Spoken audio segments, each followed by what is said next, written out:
Sekarang kita sudah bersama dengan Al-Ustadz Samsi Sarman. Assalamualaikum Ustaz. Ya, waalaikumsalam. Alhamdulillah, beliau salah satu kepala pelaksana di Badan Amil Zakat Nasional Kota Tarakan, Pak. Alhamdulillah. Qala Rasulullah sallallahu alaihi wasallam, man dalla ala khairin falahu mislu ajri fa'ilihi. Wa qala Imam Syafi'i fi qawlihi, ridwan nasi ghayatan la tudrak wa ridallahi ghayatan la tudrak fatruk ma la tudrak wadruk ma la tudrak. Anna qala Allah ta'ala fil Qur'anil Karim, fa idza faraghta fansab wa ila rabbika farghab. Bismillahirrahmanirrahim. Alhamdulillah, Allahumma shalli wa sallim wa barik alaihi. Allahumma shalli ala Muhammad wa ala Muhammad. Allahumma sholli ala sayyidina Muhammad wa ala sayyidina Muhammad. Untuk kawan-kawan sekalian dimanapun kita berada, khususnya sahabat-sahabat kita, sahabat-sahabat sama muslim dimanapun kita berada, dan khususnya di wilayah Kalimantan Utara, Kota Tarakan, Bulungan, Nunukan, Kabupaten Tanah Tidung, dan juga Malino. Sekarang kita sudah bersama dengan Al-Ustadz Samsi Sarman. Assalamualaikum Ustaz. Ya, waalaikumsalam. Alhamdulillah, beliau salah satu kepala pelaksana di Badan Amil Zakat Nasional Kota Tarakan, Pak. Alhamdulillah. Nanti dari apa yang beliau sampaikan, insya Allah akan banyak pengalaman-pengalaman yang ada, khususnya bagaimana caranya agar kita mengembangkan dakwah kita, khususnya di Indonesia. Karena memang di daerah 3T, terpencil, terluar, terdepan, itu butuh yang namanya bantuan bagi kita semua. Bukan hanya dari pemerintah, tapi juga implementasi dari masyarakat-masyarakat yang ada. Bagaimana caranya agar kita bersinergi terhadap apa yang kita lakukan, dan khususnya dengan niatan ibadah lillahi ta'ala. Alhamdulillah sekarang beliau telah memiliki banyak pengalaman yang ada. Mungkin bisa diceritakan Ustaz ya tentang pengalaman yang ada. Ya, terima kasih kawan-kawan semua, kaum muslimin dan muslimat. Salam kenal dari saya. Assalamualaikum warahmatullahi wabarakatuh. Saya Kepala Pelaksana Badan Amil Zakat Nasional atau Basnas Kota Tarakan. Saya bertugas di sini sudah lebih dari 18 tahun. Saya juga pernah menjabat Wakil Ketua Umum Majelis Ulama di Provinsi Kalimantan Utara. Juga pernah Majelis Ulama di Kota Tarakan. Banyak hal yang kita lakukan, terutama untuk kegiatan dakwah di Kalimantan Utara. Hanya singkatnya saya ingin sampaikan bahwa dakwah di sini yang dibutuhkan adalah dakwah bilhal, bukan hanya sekedar dakwah berceramah. Karena kita punya pesaing dakwah, kompetitor kita, para misionaris yang juga mendakwahkan agama mereka kepada masyarakat di 3T, pedalaman, pesisir, ya, sampai tempat-tempat pelosok-pelosok yang di situ ada masyarakat. Mereka tidak hanya butuh siraman rohani ya, dalam bentuk ceramah, mereka butuh finansial, butuh konsumsi. Ya, kalau yang di sebelah sana ya, di sebelah sana, mereka habis khotbah di atas mimbar, mereka bagi-bagi sembako, bagi-bagi Indomie, bagi-bagi susu. Bahkan kalau ada ditanya, Bapak sudah kerja atau belum? Belum, Pak. Bapak bisa berkebun? Bisa, Pak. Nah, udah dikasih cangkul, dikasih bibit, dikasih pupuk, ya, sama ini ada uang sedikit buat operasional sebelum panen. Nah, sementara kalau kita, ya, habis ceramah pulang. Habis ceramah pulang, malah nunggu-nunggu amplop gitu. Nah, bagaimana amplop Ustadz dimintain amplop? Orang di situ mau makan aja susah. Nah, inilah kadang-kadang dakwah kita tidak berhasil. Ya, dakwah kita kalah dengan dakwah-dakwah yang dari sebelah sana. Sehingga dibutuhkan dana ya untuk dakwah. Ya, kalau kami di sini lewat Basnas, kita programkan kegiatan dakwah, dakwahnya bilhal, bukan hanya sekedar lisan. Kami pernah pesan 1000 Quran, ya, kami sebut dengan program Quran Wakaf atau Wakaf Quran. Kami cetak 1000 di daerah Jawa Barat. Terus kami sewa speed. Kami jalan mulai dari jam 8 pagi supaya tidak terlalu panas gitu ya. Kami menelusuri pinggiran sungai ke daerah Bulungan. Daerah Bulungan. Bulungan. Kalau di Tarakan ini insya Allah cuma kota ya, tidak begitu banyak daerah terpencilnya. Tapi kalau di Bulungan itu pesisir sungai itu banyak. Kami naik speed, kami percayakan kepada motorisnya yang bawa speed itu, di mana ada pemukiman kami minta singgah. Berarti selama sepanjang perjalanan itu menyinggahi wilayah beberapa tempat. Jadi kalau dilihat ini ada pemukiman, kita singgah. Nah, kita tanya dulu, ini Muslim atau bukan? Kalau dia bukan Muslim ya kami tidak mau juga. Kami takut nanti kita sumbang Qurannya disalahgunakan. Ya, jadi kalau ini Muslim Pak, ada berapa orang di rumah tangga Muslim, ada musola misalnya, kita singgah, kita taruh situ, entah 20, 30, 50, atau bahkan 100 Quran wakaf kita tinggalkan di situ. Jadi selama Quran tadi. Quran, kami sementara Quran. Kami tidak tahu sampai di mana, pokoknya target sekitar jam 3 gitu kita pulang kembali. Ya, itu pun sudah kemalaman gitu ya. Nah, kadang-kadang di lapangan kita menemukan hal-hal yang tidak kita duga sebelumnya. Bertemu dengan keluarga Muslim, ternyata ya pakaiannya seadanya, nggak punya jilbab, nggak punya baju. Kebetulan kami kan nggak bawa ya, kami bawanya cuma Quran. Jadi kami janjikan nanti insya Allah kapan-kapan kami akan kembali. Kita bawa kerudung misalnya, kita bawa sarung. Bahkan ada masjid atau musola yang kami temukan sangat memprihatinkan, nggak ada sejadahnya, nggak ada karpetnya. Ya, ada Muslim di situ. Ada Muslim. Nah, inilah dakwah-dakwah di pedalaman yang dibutuhkan. Ya, Pak, kami di sini anak-anak sudah lulus SD, tapi nggak ada SMP-nya. Kami harus ke kota jauh sekali. Nah, kita berpikir, kenapa kita tidak dirikan sekolah-sekolah? Kan terserahlah. Sekolah NU boleh, sekolah Muhammadiyah boleh, atau sekolah madrasah Pak Al-Khairat biasanya, silakan. Tapi kita punya pemetaan. Nah, itu yang perlu kita lakukan di daerah-daerah 3T. Jadi jangan hanya orang lapar diceramain. Iya, bukan hanya seperti itu. Iya, nanti mereka bilang, Pak, anak saya tidak makan, Pak. Anak saya kurang gizi, stunting, butuh susu. Iyalah, mari kita berdoa. Mudah-mudahan Allah berikan kepada kita susu. Enggak, berdoa juga, gitu ya. Ayo kita berdoa. Allah berikan kepada kita konsumsi beras, susu buat anak-anak kita. Sudah selesai berdoa, insya Allah Bu, saya akan kembali lagi. Nanti akan saya bawakan beras. Nah, itu baru dia dakwahnya. Iya, betul sekali. Ya. Berarti dakwah dengan keadaan bukan hanya tentang materi-materi. Iya. Khususnya di peningkatan ekonomi ya. Paling banyak kelemahan kita itu kan di ekonomi. Iya, baik secara konsumtif maupun produktif. Kalau konsumtif ya udahlah, kasih beras, kasih susu, kasih mie instan. Tapi kalau produktif, Bapak bisa bertani, punya tanah. Iya Pak, saya punya tanah Pak 2 hektar dari pemerintah misalnya. Tapi gagal panen Pak, jadi modal kami habis, bibitnya juga sudah habis, pupuk apalagi mahal. Udah kami bantu modalnya sekian. Iya. Nah, cuma biasanya kalau orang-orang seperti itu jangan dikasih uang. Iya, dikasih barang. Udah nanti Pak, pupuknya kami datangkan.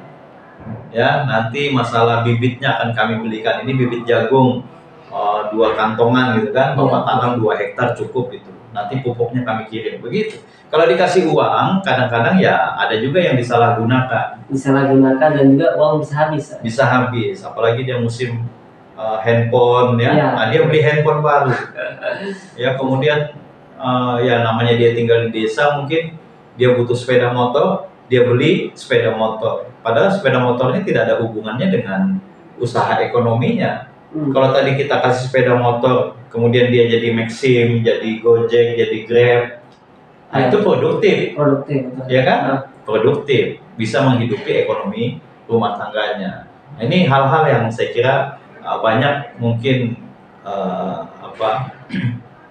penyandang-penyandang dana itu belum tahu dan belum tersalurkan. Ya, betapa di daerah 3T itu membutuhkan dakwah bilhal, dakwah yang langsung dipraktekkan, langsung menyentuh. Jadi kalau kita ceramah di atas mimbar, ayo kita berinfak, ayo kita bersedekah, turun dari mimbar, kita kasih contoh duluan. Ya, menjadi contoh. Ya, jangan saya yang tunggu amplopnya gitu, jangan. Ya, Ini kita ceramah minta amplop, orang di sana susah makan.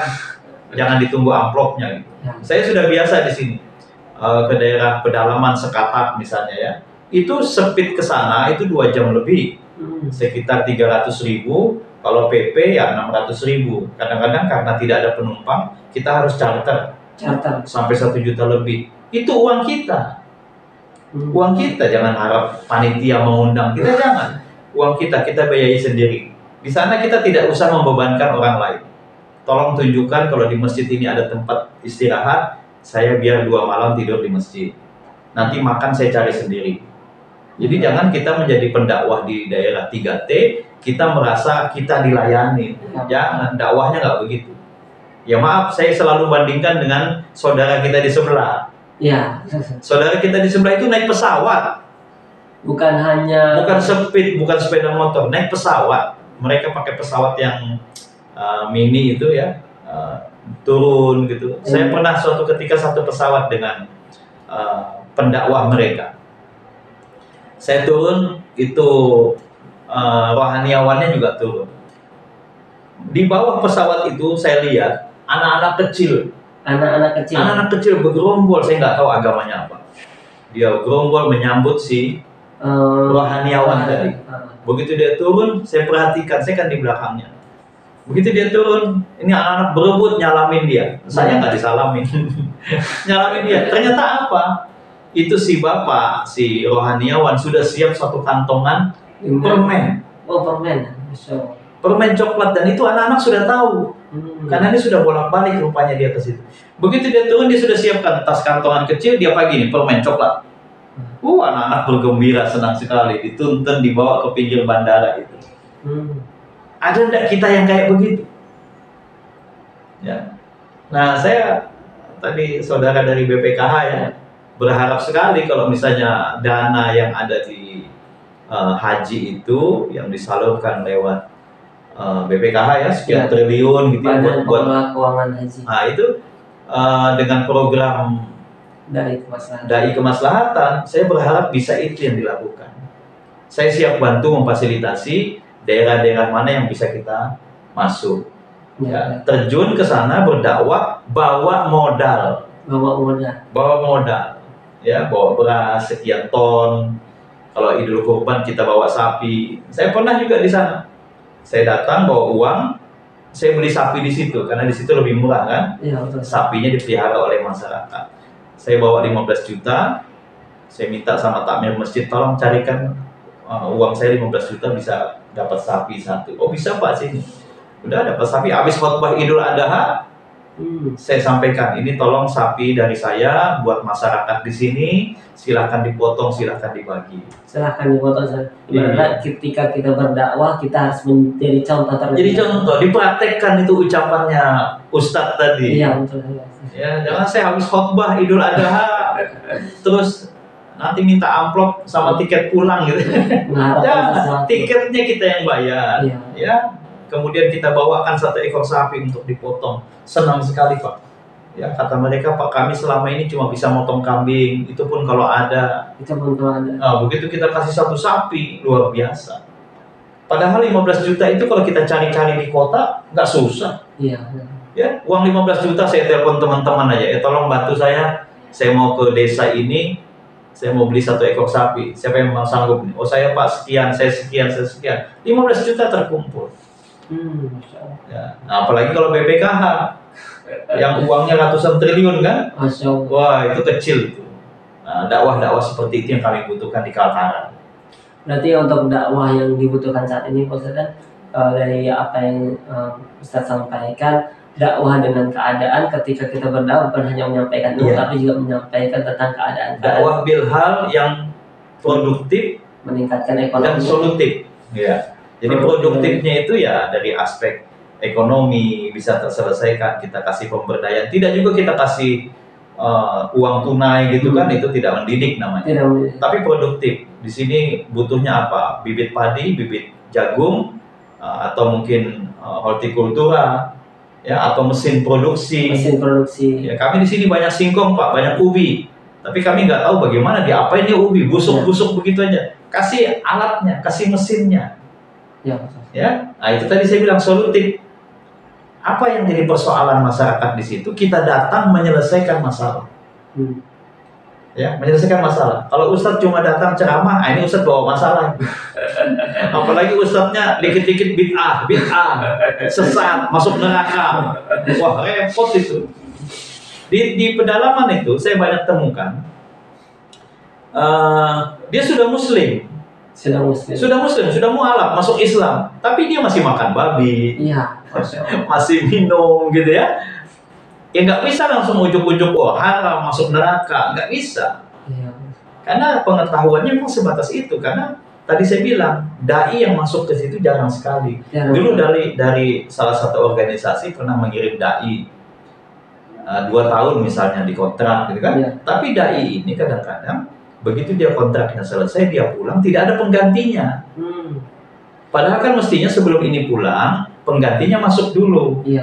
Ya, katakanlah serah terima supaya dia tahu kondisi di lapangan seperti apa, yang lama pulang, yang baru masuk. Kalau tidak begitu, yang pengalaman selama ini saya lihat, begitu dai-nya pulang, tidak ada lagi dai di situ, bisa murtad lagi. Bisa murtad lagi. Karena kurangnya pembimbingan. Kurangnya pembinaan, sementara mereka masih berkumpul dengan sesama agama mereka sebelumnya, saya kira pengaruhnya sangat kuat. Ya. Yang penting bagi kita untuk apalagi di cerita tadi kan maksudnya 2 tahun dibimbing oleh pendaknya tadi masuk Islam, ketika sudah keluar bisa kembali murtad. Bisa kembali lagi. Ya, bisa kembali murtad. Ini yang kita sayangkan. Tidak konsisten kita dalam mengirimkan tenaga dai. Jadi kalau BPKH punya program dai kemaslahatan, nah saya berharap bisa masuk ke daerah-daerah terpencil itu. Tapi ingat, jangan hanya sewaktu-waktu. Kalau bisa continue sebelum pulang dai kemaslahatan ini masuk dai baru. Karena orang juga perlu refreshing ya, pulang kampung atau kemana, masuk dai baru. Jadi jangan ditinggalkan orang dalam kondisi kekosongan. Kalau zaman Nabi itu jangan kosong nabinya gitu.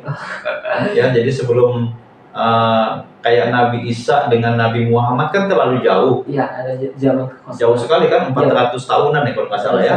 Kosong antara Nabi Isa dengan Nabi Muhammad. Kita tahu dalam sejarah kekosongan itu menyebabkan orang kembali lagi menyembah berhala, ya, kembali lagi kafir, musyrik dan sebagainya. Pelajaran dari Sirah Nabawiyah itu mungkin bisa kita terapkan di Indonesia, di Kalimantan Utara. Jangan ada kekosongan dai. Ya, mereka akan kembali murtad karena budaya yang mereka lakukan itu masih bersentuhan dengan agama mereka sebelumnya. Jadi perlu dai yang kontinu, dai yang terus menerus dan istiqomah. Ingat, karena ada juga dai di daerah gagal. Jadi dai baru 1-2 bulan minta pulang, nggak kuat. Wah, ini kacau juga. Ya, malah ada juga yang dai kemudian berhenti, memang tidak pulang tapi berhenti, malah nggak jelas kemana dia. Hilang dai-nya gitu. Wah, ini kacau ya. Jadi betul-betul kita butuhkan dai-dai kemaslahatan yang istiqomah, ya, yang punya semangat jihad dan berkelanjutan. Ya. Memang ada cerita juga Ustaz dari teman-teman dai kemaslahatan khususnya BPKH RI yang ada di daerah Papua, itu mereka sampai di todong senjata seperti itu, di daerah Ambon atau mungkin di daerah lain.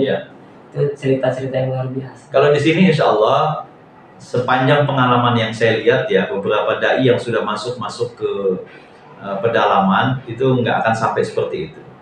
Ya, mereka tetap diterima oleh penduduk sekitar walaupun beda agama, beda budaya, mereka masih diterima, masih dihargai. Malah sebagian ada yang menikah dengan orang lokal. Sehingga dai ini yang dikontrak 2 tahun nggak pulang-pulang sudah. Dapat jodoh di situ, dikasih tanah di situ, gitu kan? Disuruh kerja di situ, sudah, alhamdulillah ada juga yang begitu. Jadi kalau di sini insya Allah nggak akan sampai ditodong-todong senjata gitu. Kan ada image selama ini orang Kalimantan itu makan orang gitu. Orang Kalimantan insya Allah nggak ada, ya nggak ada. Itu mungkin nggak tahu zaman berapa abad yang silam, tapi sekarang sudah nggak ada lagi. Kalau sama ini Ustaz, kan kita di daerah Kalimantan Utara khususnya. juga sebagai informasi kepada orang-orang luar. Kira-kira kalau misalnya di Kalimantan Utara ini daerah-daerah mana yang sangat perlu diperhatikan? Ya, kalau di Tarakan sendiri itu tidak begitu apa ya, prioritas. Insya Allah di sini sudah banyak ustadz, banyak dai, kehidupan ekonomi juga rata-rata relatif bagus. Tapi ada daerah minus seperti pedalaman di Bulungan, ya, kemudian Nunukan itu perbatasan. Perbatasan itu masih ada daerah-daerah yang sangat apa ya, minim dai, minim informasi. Kemudian Malinau itu kan kita memang minoritas. Ya, itu perbedaannya kalau tidak salah 40-60 mungkin ya, muslimnya minoritas. Walaupun kehidupan beragama bagus di Malinau. Tidak ada yang namanya saling serang apa gitu, nggak ada. Bagus, kehidupannya rukun, tetapi dakwah kita kurang. Karena kita minoritas. Kemudian ada Kabupaten Tanah Tidung, KTT, itu juga banyak masih daerah yang terpencil, yang kita menuju ke sananya itu butuh waktu lama. Nah, itu juga kekurangan tenaga-tenaga dai. Itu yang paling utama di sini, daerah-daerah minoritas. Iya, daerah minoritas, kemudian daerah yang pedalaman, yang kita ke sana itu sangat sulit jangkauannya. Naik speed, naik mobil lagi, atau sepeda motor sampai ke lokasi. Dan juga aksesnya. Ya, nah ini kalau kena dai yang biasa di kota-kota, yang biasa di dalam ruang ber-AC, bisa naik mobil, jangan dikirim ke sana. Alamat cuma sebulan minta pulang dia. Nah, ya. Kirim mau balik yang tangguh. Yang istiqomah. Ya, tangguh, istiqomah. Memang militansi jihadnya luar biasa. Nggak usah jihad berperang itu, enggak. Jihad menghadapi untuk bisa dapat makan mesti jalan 2 kilo dulu. Kemudian tiap hari kesulitan air. Ya, kemudian kita berdakwah, diketawain, diolok-olok. Ya. Masanya atau jamaahnya cuma 6-7 orang. Ini butuh dai yang istiqomah, yang semangat jihadnya tinggi. Kalau enggak, saya bilang tadi, besok minta pulang dia. Ya. Ada 2 orang, 3 orang nggak masalah. Nggak masalah. Ya, nanti kan 2 orang ini dia cerita ke temannya. Nah, besok datang 4 orang. Yang berempat ini, yang 2 sudah berkeluarga, punya istri, besok dia bawa istrinya. Iya kan? Nah, anaknya walaupun masih kecil tapi sudah SD dibawa. Insya Allah dari 2 tadi jadi 4, jadi 8, jadi 10. Ya, lama-lama alhamdulillah bisa jadi jamaah masjid.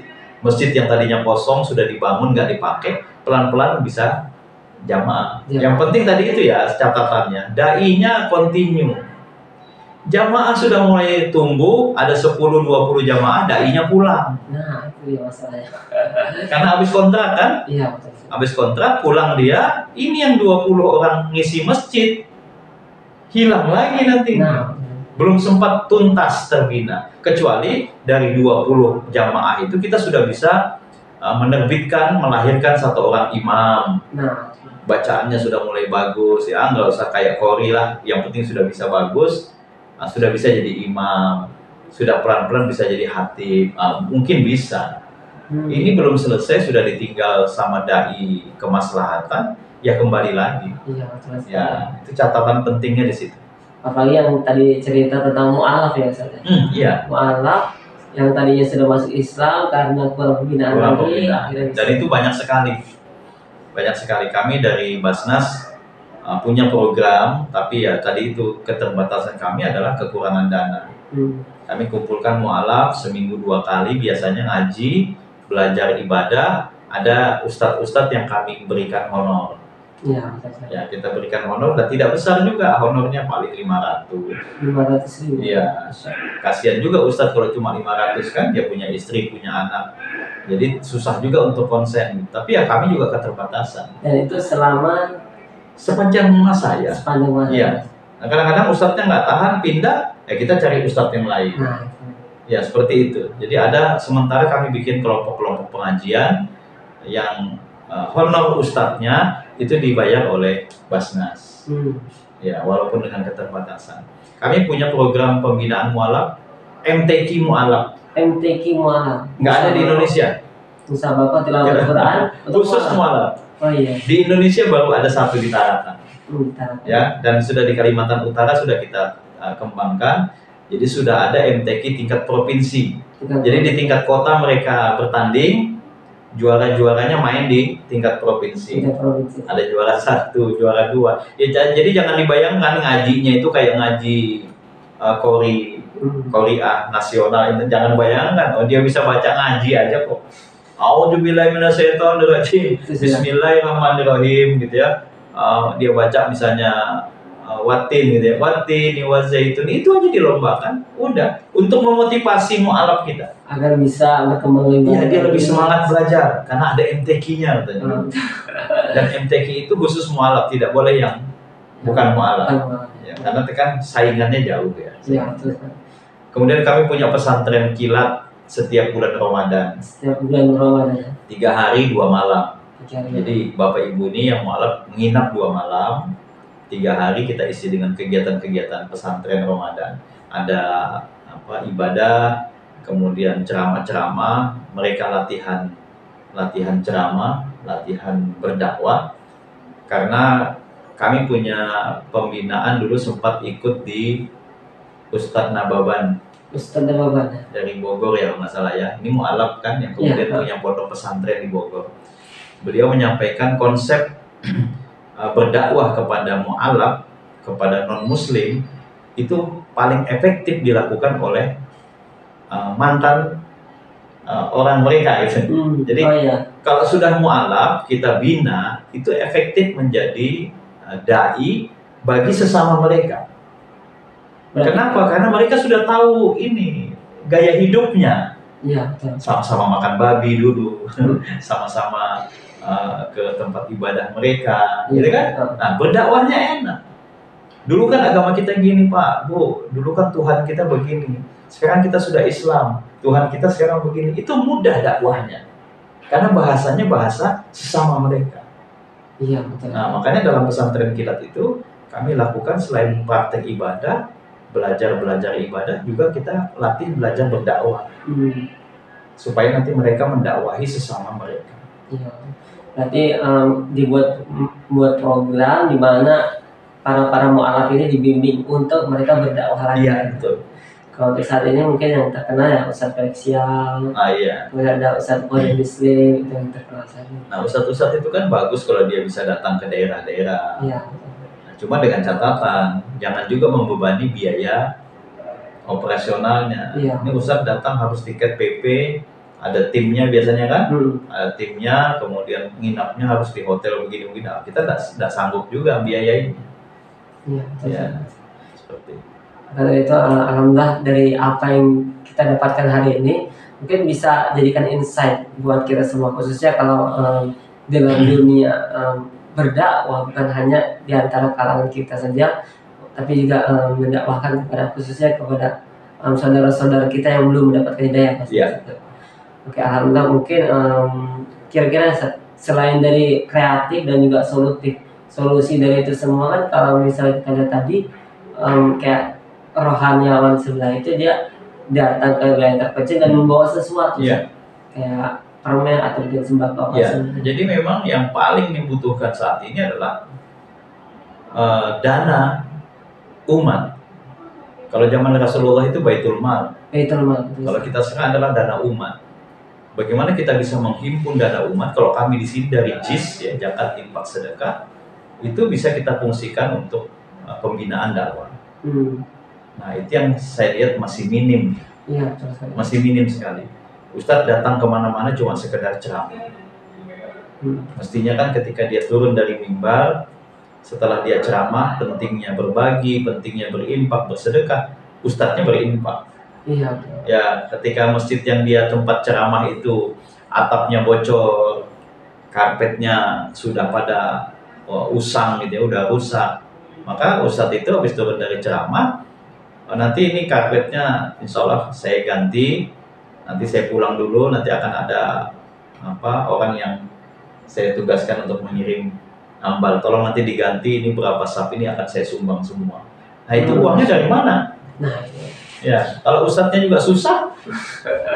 Jadi ada dana umat. Ustadz itu ngomong saja sebagai penyambung saja. Iya. Jadi bukan juga uangnya Ustadz, bukan. Ya seperti tadi itu kan kita pengadaan 1000 Quran. Itu dari mana uangnya? Dari wakafnya umat. Ya ada yang berwakaf 2 buku, ada yang berwakaf 100 buku kitab Quran itu. Jadi wakaf kita kumpulkan sampai 1000, kita bawalah ke pesisir pedalaman. Dakwah kita jalan, ustadznya juga berdakwahnya jalan, dana umatnya juga masuk. Ya, seperti itu. Kita butuh saat ini adalah dana umat yang besar sekali. Karena cuma sekedar maaf dana untuk buka puasa bersama, ya saya kira itu live service ya, itu seremonial saja, buka puasa bersama segala macam. Ada yang dibutuhkan lebih mendasar, bagaimana merubah ekonomi mereka, membantu ekonomi mereka, mencarikan mereka lapangan pekerjaan dengan modal usaha. Kan sekarang ini lagi digerakkan UMKM kan? Iya, UMKM. Ya, mereka bisa menanam ubi, menanam jagung. Ya, kemudian hasilnya dia bikin UMKM, ditetelin, di apa segala macam. Semua butuh dana. Semua butuh dana. Nah, itulah pentingnya kita menggalang dana umat. Salah satu sumbernya kan sudah ada BPKH, Badan Pengelola Keuangan Haji. Kan uangnya triliunan tuh. Ya, 170 berapa triliun saya dengar. 171 triliun. Nah, 171 triliun itu uang semua itu. Tapi bukan daun nangka itu. Itu se-Indonesia kan? Tapi itu untuk menghasilkan manfaat ya, sekitar 11,5 triliun. Nah, sudah menghasilkan profit 11,5 triliun. 11,5 triliun ini kita jadikan program pemberdayaan. Ya, jangan kita kasih uang terus, jangan. Belikan dia mesin produksi penetel jagung misalnya, mesin produksi penghancur ubi menjadi tepung. Ya kan? Kan kita ini sedang krisis karena tepung kita yang gandum itu, tepung gandum itu kan dari luar negeri, diimpor. Kalau tidak salah satunya dari Ukraina. Yang sekarang ini sedang bergejolak, makanya kita sempat tertahan, maka harga tepung menjadi naik. Kenapa tidak? Kita penghasil ubi yang terbanyak di Indonesia, singkong itu. Nah, ternyata singkong itu bisa menjadi tepung. Ya, singkong menjadi tepung. Nah, cuma itu butuh mesin. Nah, kita bantulah petani-petani kita dengan mesin pelebur jadi ubi menjadi tepung.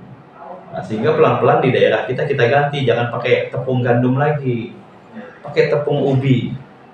Lebih murah, bahan bakunya ada di tempat kita. Nah, tinggal mesinnya tolong dibantu. Mesinnya betul. Itu kalau 11,5 triliun pengadaan mesin produksi ya. Kemudian pemberian modal buat UMKM di basis-basis mualaf misalnya, di basis di kantong-kantong 3T, saya yakin dakwah kita bisa jalan. Insya Allah. Ya, semoga Allah mudahkan. Amin. Yang penting memang dari apa yang bisa kita dapatkan adalah dakwah dengan keadaan. Karena memang kalau misalnya sekarang ini dari pengalaman beliau kita juga bisa dapatkan butuh bantuan juga ya. Bantuan dalam kata arti kita sudah menyampaikan ibaratnya juga sebagai amanah, dan juga kita harus berkolaborasi dengan orang-orang yang memiliki ilmu di dalamnya. Dan juga ini sudah termasuk tabligh saja, menyampaikan aspirasi. Tapi insya Allah nanti agar kami sampaikan ke bagian pusat, dan insya Allah bisa dimudahkan dari setiap. Mudah-mudahan ya.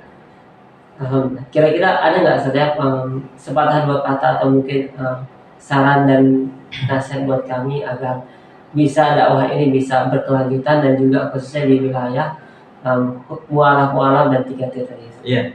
Jadi baik mualaf maupun wilayah kantong-kantong kemiskinan, masyarakat yang terisolir yang berada di 3T itu memang membutuhkan sentuhan dakwah. Dan dakwah yang kita butuhkan bukan hanya teori bil lisan, tetapi kita membutuhkan praktek langsung di lapangan atau bilhal. Nah, disinilah dibutuhkan dana yang tidak sedikit ya untuk menopang dakwah itu. Mereka lapar, tidak cukup hanya diceramain. Mereka lapar, diberikan siraman rohani, tetapi juga diberdayakan potensinya. Ternyata banyak petani kasih modalnya, banyak nelayan kasih perahunya, kasih mesinnya, ya kan? Insya Allah Islamnya itu akan menjadi Islam yang militan, karena dia merasa masuk Islam dan hidupnya menjadi lebih baik. Iya. Ya, saya kira begitu ya. Alhamdulillah buat kawan-kawan sekalian yang kita berada, bagi mungkin kalau misalnya ada di wilayah Kaltara khususnya ya, kalau misalnya ada kajian atau tempat mungkin yang membutuhkan bantuan, silahkan tulis di kolom komentar dan silahkan ditaruh alamat lengkapnya. Jadi kalau misal ada kegiatan atau program nanti bisa langsung terus.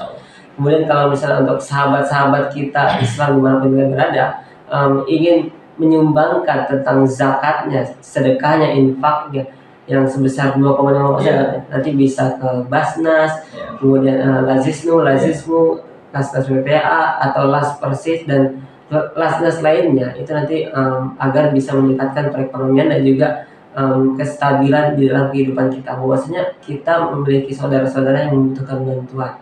Mengapa Islam bukan hanya soal diri kita tapi juga muamalah di antara kita, muamalah Allah dan muamalah manas. Oke, cukup sekian dari apa yang saya kira. Apabila ada yang salah itu datangnya dari pribadi, kalau misalnya yang benar itu datangnya dari Allah Subhanahu wa Ta'ala. Mohon izin pamit, Wahyu Adi Putra asal Tarakan dan juga Kalimantan Utara. Semoga kita bertemu di video berikutnya. Assalamualaikum warahmatullahi wabarakatuh. Waalaikumsalam.